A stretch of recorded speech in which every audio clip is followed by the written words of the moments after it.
Hello everyone. आज के इस लेक्चर वीडियो में हम सीखने वाले हैं लिमिटिंग रिएजेंट क्या होता है, लिमिटिंग रिएजेंट कब निकालना होता है हमें और कैसे निकालना होता है। ये तीन चीजों के बारे में हम मेनली बात करने वाले हैं। फर्स्ट वाली चीज है कि लिमिटिंग रिएजेंट क्या होता है। सेकंड, लिमिटिंग रिएजेंट कब निकालते हैं। भाई अगर हम कोई चीज निकाल रहे हैं तो हमें यह भी तो पता होना चाहिए कि वो चीज हम कब निकालेंगे। पता लगे कि हम जबरदस्ती उस चीज को निकाल रहे हैं, उसकी हमें नीड ही नहीं है। तो ये जानना भी अपने लिए बहुत जरूरी है कि लिमिटिंग रिएजेंट हम कब निकालेंगे। और अगर हमें ये पता लग गया कि लिमिटिंग रिएजेंट हम कब निकालेंगे तो फिर कैसे निकालेंगे, ये भी अपना एक सवाल बनता है। तो ये तीन चीजों के बारे में मेनली इस वीडियो में हम बात करने वाले हैं। तो चलिए सबसे पहली चीज की बात करते हैं कि लिमिटिंग रिएजेंट क्या होता है। जैसे मान लो कि आपके पास में ये वाली रिएक्शन गिवन है N2 और H2, ठीक है। तो पहले केस की मैं बात करता हूं कि लिमिटिंग रिएजेंट की हमें जरूरत कब पड़ती है, मतलब कब निकालना होता है। उसके बाद में मैं आपको बताऊंगा कि लिमिटिंग रिएजेंट क्या होता है। जैसे लेट सपोज मैं आपको दे दूं कि आपके पास में ना N2 के 4 मोल है और आपसे ये पूछ लिया जाए कि बताओ अमोनिया कितना बनेगा। तो हमारे पास इस वाले क्वेश्चन में कोई कंफ्यूजन नहीं है। आपको स्टोइकियोमेट्री लगानी है तो आप डायरेक्ट लगा सकते हैं कि N2 के 1 मोल से N2 के 1 मोल से 2 मोल अमोनिया बन रहा है, मतलब डबल अमोनिया अपने पास में मिल रही है। 1 मोल से 2 मोल, तो 4 मोल से कितनी अमोनिया मिल जाएगी? 8 मोल। डायरेक्टली आप बता पाएंगे, कोई कंफ्यूजन नहीं है।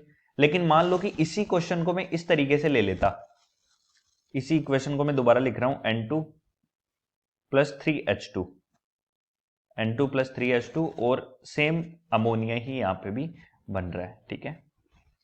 एक चीज का आप ध्यान रख लेना कि जब भी आप लिमिटिंग रिएजेंट निकालो या फिर स्टोइकियोमेट्री अप्लाई करो तो रिएक्शन बैलेंस होनी जरूरी है।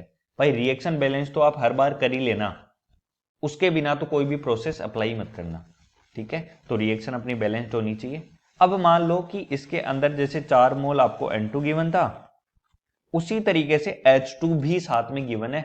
लेट सपोज मैं दे दूं कि H2 का आपको 8 मोल गिवन है। तो अब बताओ आप स्टोइकियोमेट्री किससे लगाओगे, N2 से लगाओगे या फिर H2 से लगाओगे? कंफ्यूजन आ गया ना। तो जब भी आपके सामने कंफ्यूजन आ जाए तो आप समझ जाना कि मेरे को यहां पे लिमिटिंग रिएजेंट निकालना पड़ेगा। अब ये लिमिटिंग रिएजेंट है क्या? भाई अमोनिया बनाने के लिए आपको N2 और H2 दोनों की नीड है, यस और नो? तो मान लो कि मैं बोलता हूं कि अपना N2 लिमिटिंग रिएजेंट है, तो लिमिटिंग रिएजेंट होने का मतलब है कि रिएक्शन के अंदर N2 खत्म हो गया। अब एक चीज बताओ यार, N2 अगर खत्म हो गया तो अमोनिया बनेगा क्या उसके बाद में? अकेला H2 थोड़ी ना अमोनिया बना सकता है, नहीं। अमोनिया बनाने के लिए तो हमें N2 और H2 दोनों की नीड है। तो अगर रिएक्शन में एक भी खत्म हो गया तो अमोनिया बननी तो बंद हो जाएगी। और आपका क्वेश्चन ये है कि N2 का 4 मोल है और H2 का 8 मोल है, तो अमोनिया कितनी बनेगी? तो हमें सबसे पहले यह पता करना पड़ेगा कि रिएक्शन में सबसे पहले खत्म कौन हो रहा है। जो पहले खत्म हो रहा है वही अपना लिमिटिंग रिएजेंट है। तो अब आपको समझ में आ गया होगा कि लिमिटिंग रिएजेंट क्या होता है। वो रिएजेंट जो कि रिएक्शन में सबसे पहले खत्म हो जाता है, क्योंकि जो भी प्रोडक्ट बन रहा है वो उसी के ऊपर तो डिपेंड करेगा। N2 खत्म हो गया तो अकेला H2 तो अमोनिया बनाने से रहा, तो अमोनिया बननी भी उसी टाइम बंद हो जाएगी जब कोई भी एक रिएजेंट जो है खत्म हो जाएगा। और जो पहले खत्म हो रहा है वो अपना लिमिटिंग रिएजेंट है, ठीक है। तो जुगाड़ तो ये हो गया कि आपको लिमिटिंग रिएजेंट तब निकालना है जब आपको कंफ्यूजन हो जाए कि स्टोइकियोमेट्री किससे लगाऊं। और अगर ऑफिशियली अपन बात करें तो मैं बता देता हूं कि जितने भी आपको रिएजेंट गिवन है, अगर सभी का आपको मोल या फिर मास या फिर कोई भी अमाउंट गिवन है तो आप लिमिटिंग रिएजेंट निकालेंगे। और सिर्फ एक का ही गिवन है, जैसे कि N2 और H2 था लेकिन आपको सिर्फ ऊपर वाली रिएक्शन में N2 का मोल गिवन था, तो आपने डायरेक्टली स्टोइकियोमेट्री अप्लाई कर दी। क्लियर है? तो अब बात करते हैं कि हम लिमिटिंग रिएजेंट निकालेंगे कैसे। तो उसके लिए अपने को चलना पड़ेगा नेक्स्ट वाले पेज पे। देखिए दोबारा से मैं सेम ही रिएक्शन लिख देता हूं, फिर एक क्वेश्चन भी आपको करके बताऊंगा। रिएक्शन लिख रहा हूं मैं N2 प्लस 3H2। ध्यान से समझना, बहुत इंपॉर्टेंट कंसेप्ट है और बहुत आसान कंसेप्ट है, दोनों ही चीज है। भाई पूरा का पूरा मोल कंसेप्ट जो है इसी के ऊपर डिपेंड करता है कि आप लिमिटिंग रिएजेंट कैसे निकालते हैं, और बाद में इसके बाद में स्टोइकियोमेट्री आ जाएगा। तो ये दोनों जो कंसेप्ट मिलते हैं ना तो बवाल क्वेश्चन बनते हैं, बहुत बार नीट एग्जाम में आए हुए हैं, बहुत बार जेई एग्जाम में भी आए हुए हैं, ठीक है। तो सेम टाइप का एक क्वेश्चन ले लेता हूं। मैंने अभी लिखा था कि N2 का आपको 4 मोल गिवन है और जो H2 है, H2 का आपको 8 मोल गिवन है। अब यार बहुत बच्चे बोलेंगे कि सर ये तो आपने मोल ले लिया, मास भी तो गिवन हो सकता है। तो बेटा मास से मोल निकालना मैंने ऑलरेडी आपको सिखा दिया है। प्रीवियसली मैंने एक वीडियो बनाया अंडरस्टैंडिंग ऑफ मोल, वो वाला वीडियो आप देख लेना, मैं आई बटन पे भी उसका लिंक डाल दूंगा। अगर वहां नहीं मिलता तो डिस्क्रिप्शन से आप चेक कर लेना, ठीक है। तो अब मैं आपको बताता हूं कि लिमिटिंग रिएजेंट अपन कैसे फाइंड करेंगे। देखिए जो भी मोल होते हैं ना, जैसे N2 के कितने मोल है, N2 के मोल है 4, ठीक है। और N2 का कोफिशिएंट कितना है, N2 का कोफिशिएंट है 1। तो मोल को अपन डिवाइड कर देंगे स्टाइकियोमेट्रिक कोफिशिएंट से। ये जो कोफिशिएंट आपको दिख रहा है ना 1, यहाँ पे 3 और ये 2, इनको बोलते हैं स्टाइकियोमेट्रिक कोफिशिएंट। अब जैसे H2 की बात करें तो H2 के मोल है 8 और स्टाइकियोमेट्रिक कोफिशिएंट क्या है H2 का 3, तो इसको इससे डिवाइड कर देंगे। अब इन दोनों को सोल्व कर लेंगे, जो भी वैल्यू छोटी आएगी वही क्या हो जाएगा, लिमिटिंग रिएजेंट हो जाएगा। तो देखो इसको सोल्व करने पे तो अपने पास में आ रहा है 4 और इसको अगर आप सोल्व करोगे तो ये आ रहा है 2.66 के समथिंग आ रहा है। तो 2.6 छोटा होता है 4 से, तो डायरेक्टली हम यहां से बोल सकते हैं कि भाई ये जो है ना अपना H2 ये अपना है लिमिटिंग रिएजेंट। लिमिटिंग रिएजेंट मतलब रिएक्शन में H2 पहले खत्म हो रहा है। या डायरेक्ट भी आप देख सकते हो, देखो 1 मोल N2 3 मोल H2 के साथ रिएक्ट करेगा, तो 4 मोल N2 के लिए आपको 12 मोल H2 चाहिए, लेकिन H2 तो आपके पास में सिर्फ 8 मोल है, मतलब ये रिएक्शन में पहले खत्म हो जा रहा है। क्लियर है कि नहीं? तो H2 अगर लिमिटिंग रिएजेंट हो गया तो जो दूसरा वाला है वो क्या हो जाएगा, एक्सेस रिएजेंट, मतलब वो क्या है, रिएक्शन के अंदर बचा हुआ रह जाएगा, ठीक है।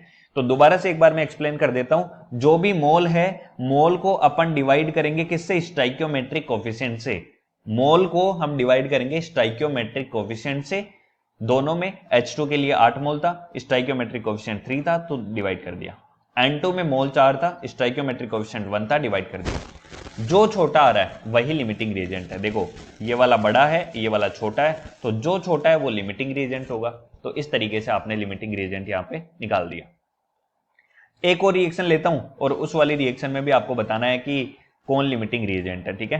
तो पानी बनाने वाली रिएक्शन अपन ले लेते हैं, H2 प्लस O2। H2 और O2 को आप जब मिलाओगे तो आपके पास में H2O बन जाएगा। बताओ सबसे पहले मुझे क्या करना है, मैंने आपको बताया कि सबसे पहले रिएक्शन को बैलेंस करना है। इधर 2 ऑक्सीजन है, इधर एक ही ऑक्सीजन है, तो 2 से मल्टीप्लाई कर दिया। 4 हाइड्रोजन हो गए, तो देखो ये 4 हाइड्रोजन भी मैंने कर दिए। अगर मैं आपको दे देता हूं कि इसके आपके पास में है 3 मोल और इसके आपके पास है 10 मोल, तो बताओ लिमिटिंग रिएजेंट कौन होगा। तो तरीका मैंने आपको ऑलरेडी बता ही दिया है। क्या तरीका है कि मोल, देखो इसके मोल है 3 और कोफिशिएंट कितना है, स्टाइकियोमेट्रिक कोफिशिएंट है H2 का 2, ये लो। O2 का बात करें तो O2 का मोल है 10 और स्टाइकियोमेट्रिक कोफिशिएंट कौन है, अगर कुछ भी नहीं गिवन है तो 1 हो जाएगा, ठीक है। तो छोटा कौन है, ये तो आ जाएगा 10 और 3/2 करेंगे तो 1.5, तो जो छोटा है वही अपना कौन हो जाएगा, लिमिटिंग रिएजेंट। तो यहां पे जो H2 है वो है अपना लिमिटिंग रिएजेंट और O2 क्या हो जाएगा, एक्सेस रिएजेंट। क्लियर? एक क्वेश्चन आप लोग को और दे देता हूं, एक और रिएक्शन में यहां पे लिखता हूं H2 plus sulphur plus O2 और बना रहा हूं मैं क्या, H2SO4। बहुत ध्यान से समझना, बहुत इंपॉर्टेंट रिएक्शन भी है, आपको याद भी रखनी है ये, ठीक है। तो रिएक्शन को सबसे पहले अपन बैलेंस कर लेंगे, तो यहां पे 2 आ जाएगा, सल्फर एक ही है, हाइड्रोजन 2 है, ठीक है। और इनके मोल्स भी मैं यहां पे लिख देता हूं। मान लो कि इसके आपके पास में लिखे हुए हैं 3 मोल, सल्फर के आपके पास में है 6 मोल और O2 के आपके पास में है 4 मोल। अब आपको फाइंड करना है कि लिमिटिंग रिएजेंट कौन होगा, LR कौन होगा। तो आप वीडियो को पॉज करके यहां पर सबसे पहले इसको ट्राई भी कर सकते हैं और जो भी आपका आंसर आ रहा है वो आप कमेंट बॉक्स में लिख भी सकते हैं। अब मैं इस क्वेश्चन को सोल्व कर रहा हूं, फिर आप मैच करना कि आपका करेक्ट है या फिर रॉन्ग है, ठीक है। तो मैंने आपको बताया कि मोल है 3 मोल, ठीक है। इसको डिवाइड करोगे स्टाइकियोमेट्रिक कोफिशिएंट से, तो H2 का जो स्टाइकियोमेट्रिक कोफिशिएंट है वो क्या है, 1 है। क्लियर? इसी तरीके से देखो सल्फर के मोल है 6 और सल्फर का जो स्टाइकियोमेट्रिक कोफिशिएंट है वो भी कितना है, 1 है। O2 के पास जाएंगे तो O2 के मोल है 4 और जो स्टोइकियोमेट्रिक कोएफिशिएंट है वो कितना है 2 है। तो अब आप इसको सोल्व कर लेंगे, ये आ रहा है 3 और ये आ रहा है 6 और ये आ रहा है 2। तो आपको पता है कि सबसे छोटा कौन है, O2 वाला आ रहा है। तो जो सबसे छोटा है वही अपना क्या हो जाएगा, लिमिटिंग रिएजेंट। और जो बाकी के बचे हुए हैं वो क्या हो जाएंगे, एक्सेस रिएजेंट। मतलब जो रिएक्शन में बच रहे हैं उनको एक्सेस रिएजेंट बोला जाता है और जो रिएक्शन में सबसे पहले खत्म हो रहा है उसको लिमिटिंग रिएजेंट बोला जाता है। अब जैसे आपको स्टोइकियोमेट्री लगानी होगी, है ना, आपको अमोनिया निकालना होगा। जो अपना नेक्स्ट वाला वीडियो होगा ना वो स्टोइकियोमेट्री के ऊपर ही होगा। तो उस टाइम पे मैं आपको बताऊंगा कि ये लिमिटिंग रिएजेंट है, तो अमोनिया जो बन रही है ना वो इस लिमिटिंग रिएजेंट के ऊपर ही डिपेंड करेगी। एक्सेस रिएजेंट को आपको भूल जाना है। इस वाले इक्वेशन में अपना लिमिटिंग रिएजेंट H2 है, तो जो भी पानी बन रहा होगा ना वो इस H2 के ऊपर डिपेंड करेगा। इस H2 से अपन स्टोइकियोमेट्री लगाएंगे। इसी तरीके से देखो यहाँ पे रिएजेंट तो कितने हैं, H2 भी है, सल्फर भी है, O2 भी है, लेकिन जो H2SO4 कितना बन रहा होगा वो इस चीज पे डिपेंड करेगा कि O2 के मोल कितने हैं। अपन स्टोइकियोमेट्री जो लगाएंगे वो O2 से लगाएंगे। तो ये था अपना लिमिटिंग रिएजेंट का केस। अब हो सकता है कि यहाँ पे आपको मास भी दे दिया जाता। लेट सपोज कि हाइड्रोजन का आपको मास गिवन है 8 ग्राम, सल्फर का आपको मास गिवन है 64 ग्राम और ऑक्सीजन का आपको मास दे दिया गया मान लो 64 ग्राम।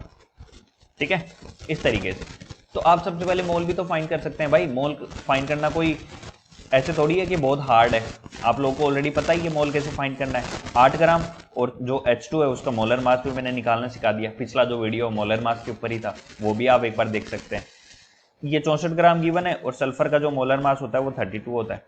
यहाँ पे देखो 64 है और जो O2 है उसका भी मोलर मास 32 आ जाएगा। तो इसके मोल आ गए 4, इसके मोल आ गए 2, इसके मोल आ गए 2। अब मोल को कोएफिशिएंट से डिवाइड करके आप लिमिटिंग रिएजेंट फाइंड कर सकते हैं।